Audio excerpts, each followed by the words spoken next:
11-36, which was vetoed by the governor. It would basically require the governor, had she signed it, to go to the legislature for authorization to extend public health emergency after the first 2 months. And I'm wondering what your thoughts are on that, and whether you or not you think it's going to be overridden today. And let me start with you, Sherrod. Thank you, Nestor. You know, the public health emergency, throughout the public health emergency, it's allowed our government to respond to the spikes in COVID. We've had, in addition to being able to respond to COVID, some of the things we were able to do is we were able to grant 1,000 temporary work permits for healthcare workers. 92 of them were doctors, and as of today, 55 of them are still, actively serving our community.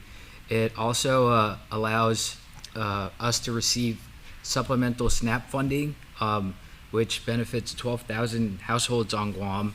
There have been $27 million that have been afforded to Guam because of the state of public health emergency. And throughout the public health emergency, we only used emergency procurement twice, to my knowledge. One was for the hotels, and the other was for the procurement of fire trucks.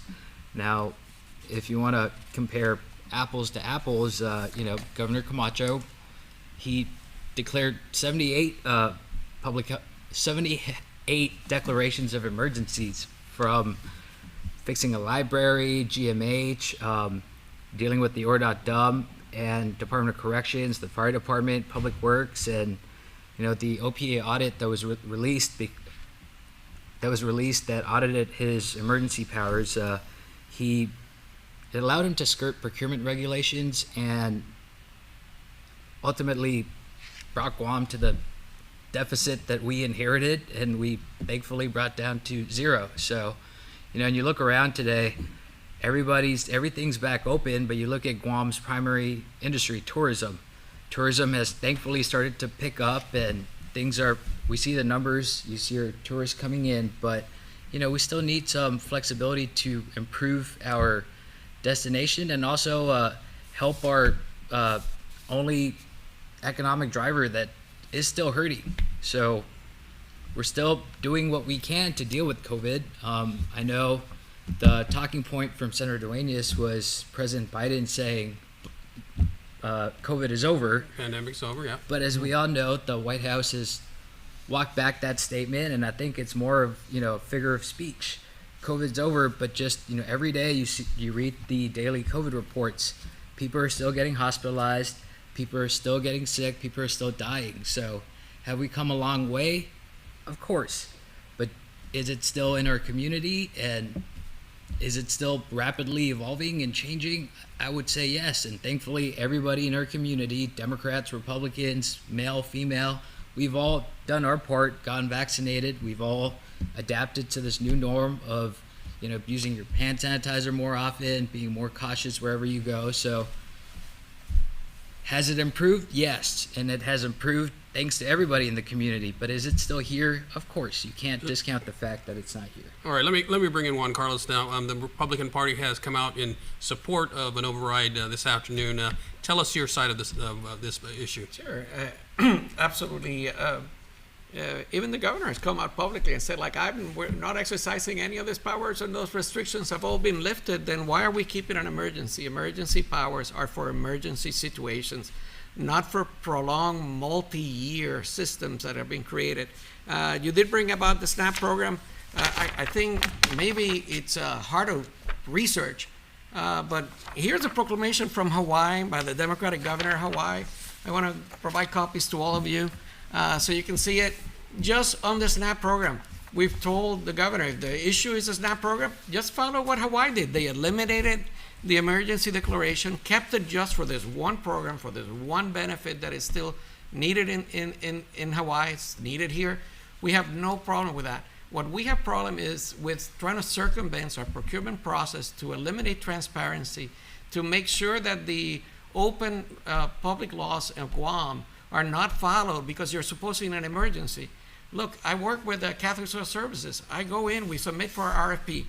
Then they cancel the RFP. Then we submit again for the next RFP they submit. They cancel the RFP, and then they say, emergency power, we're going to give you the contract, we're extending it to emergency power. I don't want to do it through emergency power. I want to do it through the regular procurement process that we're doing. So it's interesting that you say that they're not doing emergency procurement. They are. And whoever told you they're not is wrong. Reality is there's no reason today that we're not outside of this emergency procurement. We have 50 states in this nation. 40 of them have already announced that they ended the pandemic. The other 9 out of the other 10 have announced that they're ending it at the end of next month. So what are we waiting for? No one's wearing a mask around. Now you walk around, the only place they're forcing you to wear a mask is every time I go to the pharmacy. The Catholic Social Services incident, you can still procure through an emergency without a public health emergency. And also, as far as I know, the open government law is still being practiced everywhere. Every meeting is broadcasted online. Everything is publicly noticed. And, with regards to Hawaii, the Family First Coronavirus Response Act, Section 2302, states that in the event of a public health emergency declaration based on outbreak of coronavirus disease 2019 and the issuance of an emergency or disaster declaration by a state based on an outbreak of COVID-19, that's what you need to qualify for the extra funding. On Guam, this emergency allotment provides over $2 million in cumulative monthly assistance to over 15,000 households. Now, if you want to find the $2 million for us, but be my guest, and I'm sure I'm we just can saying, entertain just it. follow their same process. Just do the same executive order they do. Take where it says Hawaii, put Guam, and be fine with it. I see no problem on why is it so complicated that we can't do it. In the issue of transparency, if we pass Bill 11, for 60 days, it doesn't make any difference. In reality, is we're all expecting after the election, this pandemic will be closed when Felix Camacho becomes governor. Number two, all it requires after those first 60 days, there needs to be some public notice. People will provide comments and say, hey, do we really need to continue this pandemic or this emergency extended to an additional 30 days? If it's a new issue that happens, for any new issue or concern that you can do a brand new executive order for calling an emergency. I don't see any problem why it doesn't pass outside of the fact that this governor doesn't want it. Let me ask Ron. Ron, are there any political implications, or is there any political fallout for continuing with the public health emergency? First off, you're always putting me in the middle between these two guys, okay? That's your job. I'm stuck in the job middle on with the panel. rest of the public here. If I had it my way, we wouldn't pass any laws within 100 days of the election. That's the bottom line, because all this is political nonsense. Why didn't we have this bill a year ago?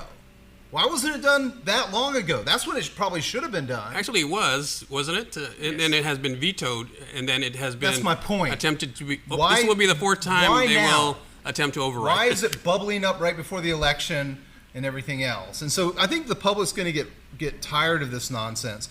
Only if the governor calls them into special session to do laws within 100 days of the election. That'd be my opinion. Yeah, what's your gut? Is the override going to succeed, or? It very well could happen, but I don't think so. But it could happen. It's one of those, like I'm stuck in the middle. You need 10. And so the question is, there's some departing Democrats that could just say, forget it, and let's parting shot do it. But then they have some bills they want to get passed by the governor, and so lex talionis, which is the law of retaliation, the governor wouldn't approve their bills if they did that. And so I don't think it'll pass. All right. We'll know at around 4 o'clock today. I think that's when the legislature will convene, and that's one of the items that they'll be voting on. Let's move on. The admiral appeared at the Guam Chamber of Commerce this week and announced that for the next 7 years, there will be on average $1.2 billion to $2 billion in military construction spending.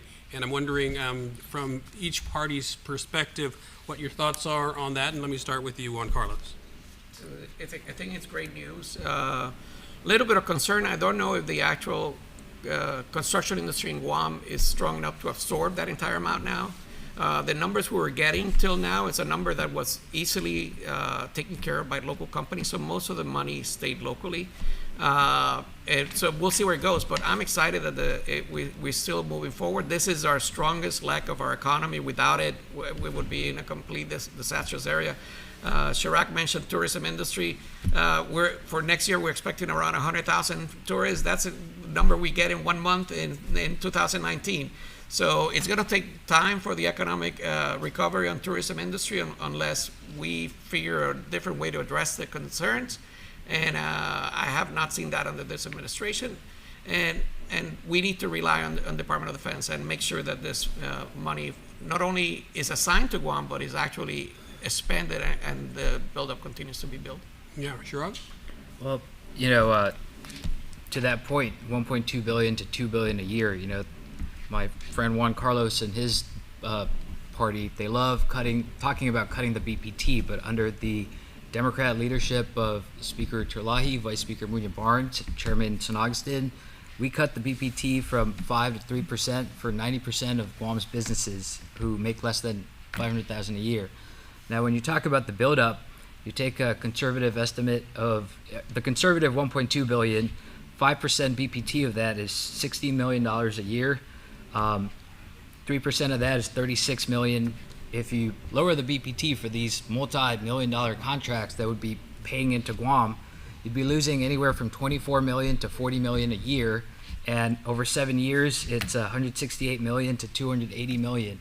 I think it would bring much-needed resources to Guam, and the Committee on the Guam Buildup and Public Accountability, Vice Speaker Munya Barnes did write to the public auditor, and we did some research on usaspend.gov and saw the contracts that were awarded for work done on Guam. It had the contractor, the dollar amount, and we asked the OPA to go look at whether or not those taxes are actually being paid here on Guam. So he's currently doing that audit, but over 7 years, anywhere from 168 million to 280 million, the GOP loves to talk about crime, drugs, and all kinds of other problems in between. That money is going to definitely solve a lot of these problems. It would go a long way at hiring rehab professionals, hiring much needed law enforcement. I recently went through rehab, and I had a really awesome counselor. He has a master's degree and multiple certifications in substance abuse. But he shared with me that as soon as he's done with his ProTech requirement, he's going to go look for another job in his same field for the federal government that pays him 3-4 times more. So we need to, as the cost of living is going up, as the workload is going up, we need to adequately compensate these much needed workers that we have to serve our community. And I think 168 million to 280 million would go a long ways at solving that problem. Ron, with all these billions of military dollars flowing into Guam over the next 7 or so years, does that change the dynamic between the military here and the local government? Well, first I wanted to say I'd like to thank Chirag for sharing his rehab story, and I think it's good for our families and community to have those kinds of open discussions, and I applaud you, Chirag. On the military, God bless America, God bless Guam, God bless our U.S. military and our veterans. You know what? We ask people all the time, what do you think of the military? Civil military affairs, we study it all the time in our polling. And you know what people say? We wish the local government would communicate better with the military. And they say, how could the military do better? We wish the military could communicate better with our local government. And that's what the people view on the military government thing is, are they communicating? Are they working together? And then the other thing is just how positive our community views the military here. People have a very positive view of the U.S. military. Absolutely. It's not this artificial, we hate the military. Not at all. When we look at the public and you listen to the public and you do polling on it, it's very positive. And do you think that this will change the emphasis of the next congressional delegate, be it Jim Moylan or be it Speaker Juan Pat? Go ahead, whoever wants to. I think the discussion nationally and internationally is right now on the rise of China. We've seen what happens when a rogue nation kind of decides to wake up one day and go invade a country. We don't want that to happen to Taiwan, and should that happen, it's right in our backyard. So I think there's the evolving threats in the region and also the encroachment of China right here in our backyard. In the CNMI, in the FSM. You see videos being circulated on social media of people coming off boats and washing up on Guam shores. And, Juan Carlos knows this. That's what brought him to this part of the world with the DOJ. This has been going on for so long, and I think now it's finally being put in the right perspective. And as you see our governors in D.C. right now at the Pacific Island Country Summit, this is a conversation that, regardless if you're Democrat or Republican, this is something that's of significant interest to Americans and, honestly, citizens of the world, people who live in the Pacific, people who live in Asia. Yeah. The question was, do you think this should shift the focus of the next congressional delegate? I absolutely think that you will not get a better congressman for Guam than Jim Moylan. He's wore the uniform. He's committed to serve in the Armed Services Committee and serve as a voice that can translate the concerns of Guam to the folks not only in the military but also in that committee. He's also going to be a congressman that's not going to be going to the UN and calling the military government as an imperialistic power, or he's going to be arguing about whether they should be here or not. He's committed. Guam's part of America. We're moving forward, and we need to be united in the way that we look at things and make sure that it's a one Guam strategy. That was a concept that was brought in the original build-up under Felix Camacho, and we continued through it with the changes that was done under Governor Calvo.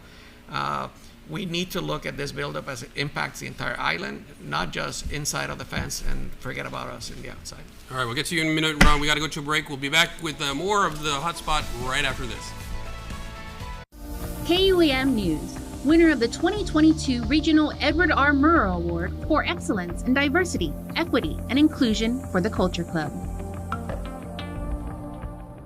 This year, we're expanding our Decision 2022 platform to include comprehensive coverage of the election in the Northern Marianas. Stay with KUAM News for candidate conversations on Pacific matters, interviews with the gubernatorial teams, coverage of debates and forums, and live coverage on the general election night. We're your news leader, the voice of the Marianas.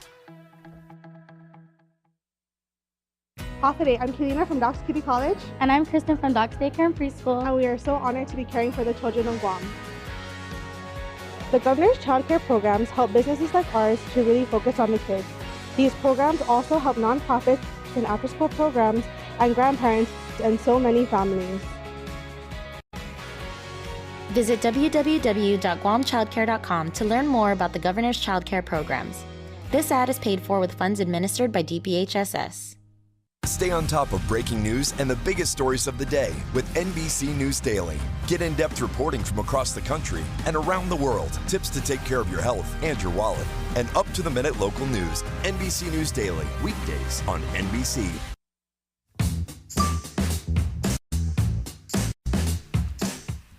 All right, we are back, and we'll continue our discussion really briefly on the delegate question. Go ahead, Ron. Thank you, Nestor. First, I wish Madeline Berdalio were running again. Okay, that's my preferred candidate. And by the way, I want to tell both the Republicans and the Democrats, this is the lowest energy delegate race I've ever seen. I want to see some more action going on. There's nothing going on. Yeah. What kind of action you talking about? I want to see some debate. I want to see some contracts. Yeah. You don't think that there's any contrast at this point? No, there's really? nothing going on. This should be WWF for Washington, D.C. I think the contrast is pretty apparent. One is a workhorse and the other's a show horse. One has served for ages. You're going to refer to Judy as a show horse? No, workhorse. I started my career with her. She mentored me, and that's how I got into politics. And one thing I can say about Speaker Wampat is she comes to work before any of her staff, and she leaves after all of them. She's there on Saturdays, and just last week she was in D.C. meeting with members of the Armed Services Committee, members of the Natural Resources Committee. She didn't even wait for the election to start networking and said, I want to be in that committee, and she met all the chairmen. But don't you think that it's weird that she waited to this stage of the process to start going to Washington to meet people? I think we need a congressman that already knows those folks and has a relationship with that leadership.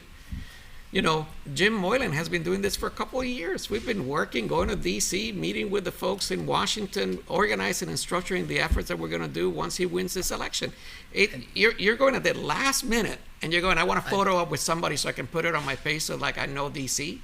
Come I don't on. think it was a photo op. It was a continuation of the close working relationship she's had with all these stakeholders in D.C. I know when I worked at Interior, Speaker Wampat has continuously held meetings, sent emails back and forth, and unfortunately for Senator Moylan, the guy he knows in D.C. is no longer in Congress.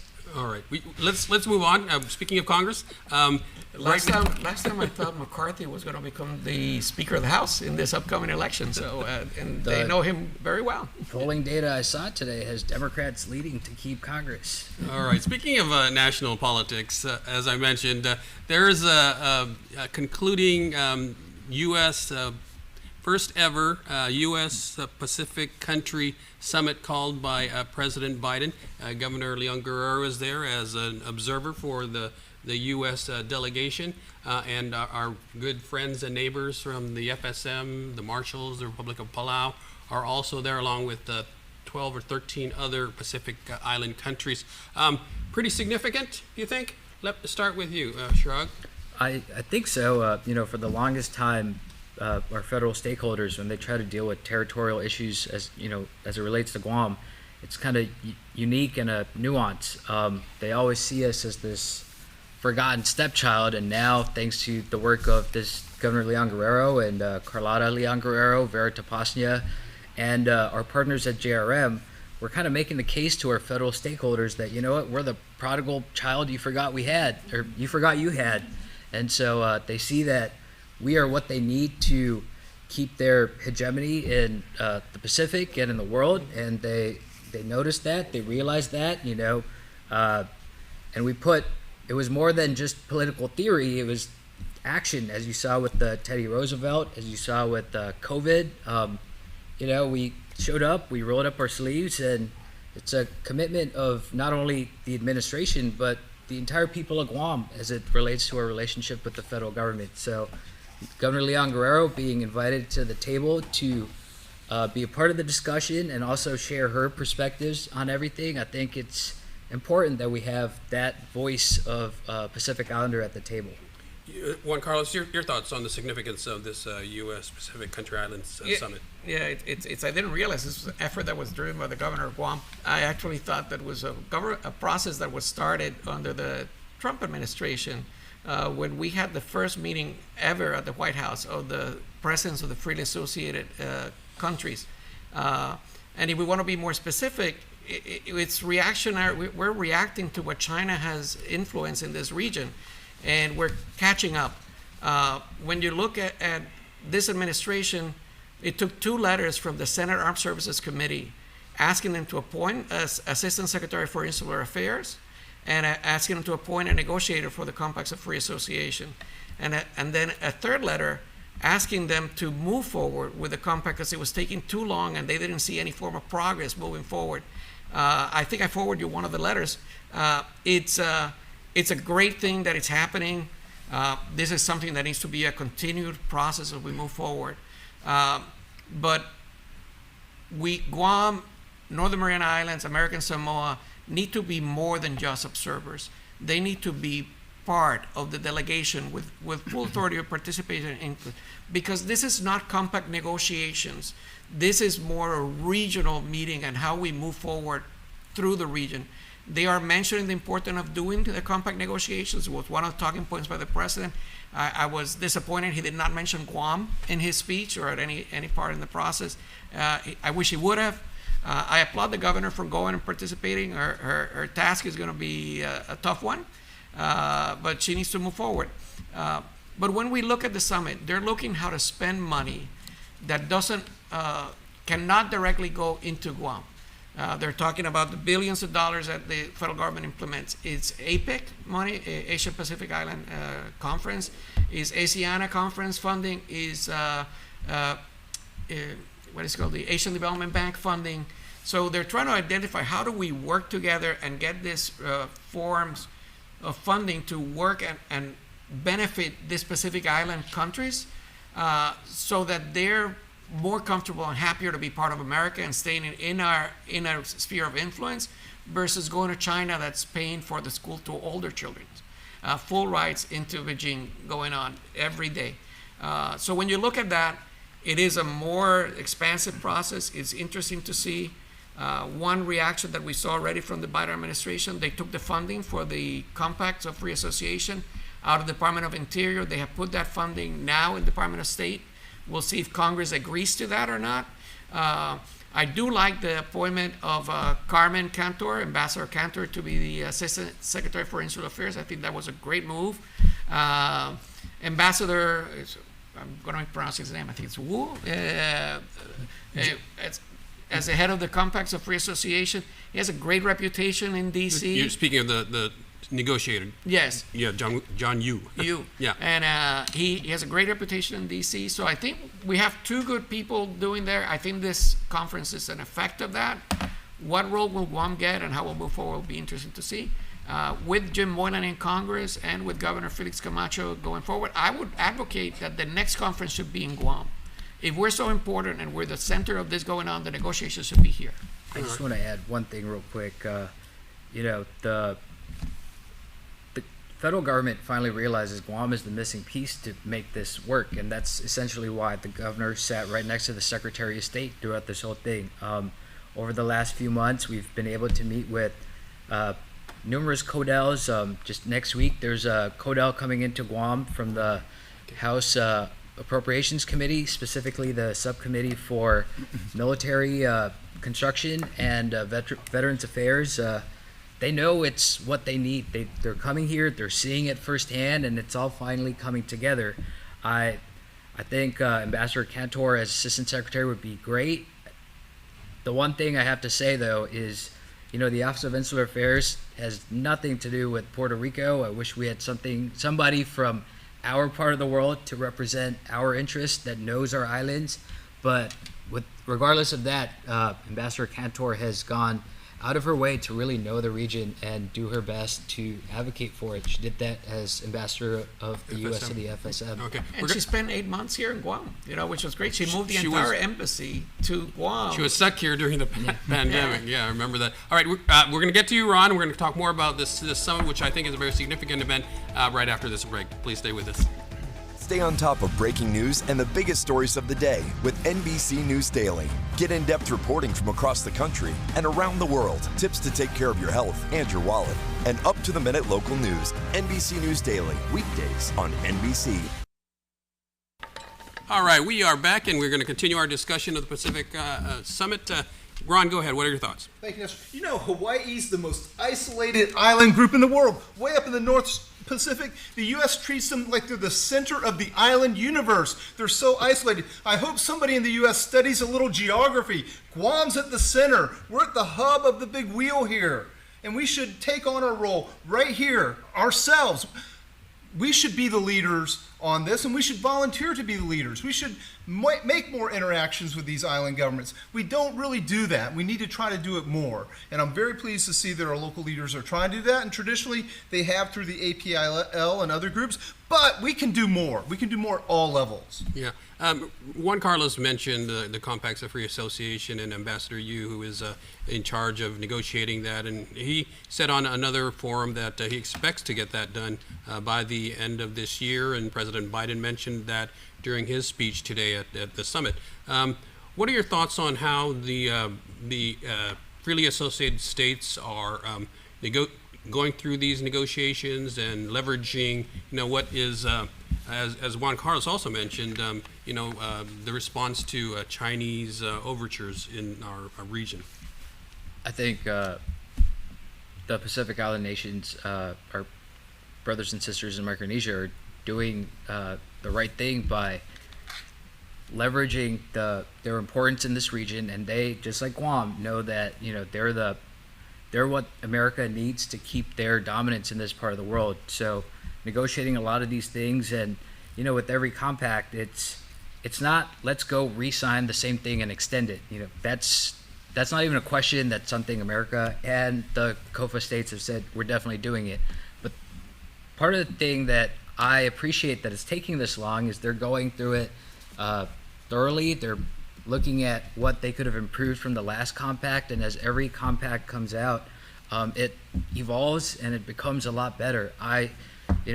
Tony actually negotiated the last compact, and I've heard some of the challenges that he had to go through, and sometimes with a lot of these agreements, you gotta get creative and think outside the box on how to deliver on a commitment that both parties, they want to deliver for their citizens and for defense purposes. It's just how to navigate all of that sometimes gets a little tricky. All right, we got to take a real quick break, and I know you have a response to this, and I'll get to you, and you're going to close out the show with that. We'll be right back. This year, we're expanding our Decision 2022 platform to include comprehensive coverage of the election in the Northern Marianas. Stay with KUAM News for candidate conversations on Pacific matters, interviews with the gubernatorial teams, coverage of debates and forums, and live coverage on the general election night. We're your news leader, the voice of the Marianas.